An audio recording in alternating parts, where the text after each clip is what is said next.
Assalamu alaikum. Amin wa alaikum salam. Antu Maira, ya kike? Lafiya kalau. To ya gida? Soyi ba.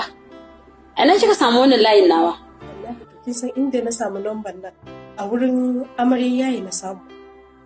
A gurin amaryaye kika samu kuwa?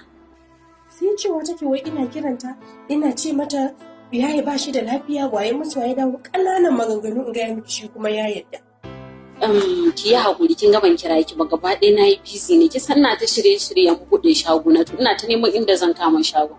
Shi sa gaba ɗaya na yi busy na ce zan kira ki ban kira ba, dan Allah ki yi haƙuri, ban gaya miki me ya faru. Ki yi haƙuri.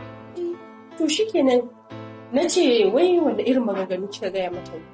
Karki wani mamaki, na faɗa. Gaya miki ba abin da ban faɗa ba, na ce bai da lafiya, har taɓin hankalin ma na ce yana da shi, ni dai tunda dai abin ya lalace ba shi kenan ba, din na faɗa. Kai wani da zan kira ki baki labari dalla. Haba. Shi yasa take ta cewa wai ni na kira ta, na ce mata wai ba shi da lafiya, kaza waye mutu ya dawo. Kin ga irin maganganun da yake mu?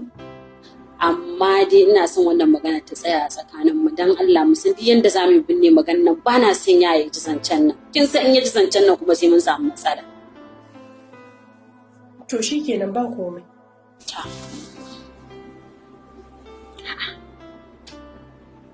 To sai ba aka ta karɓi nan ba nan a gurin ta.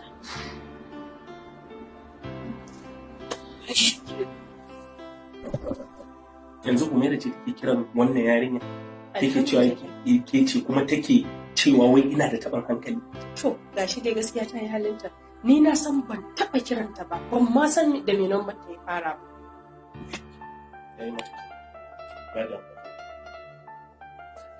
Zan wuce.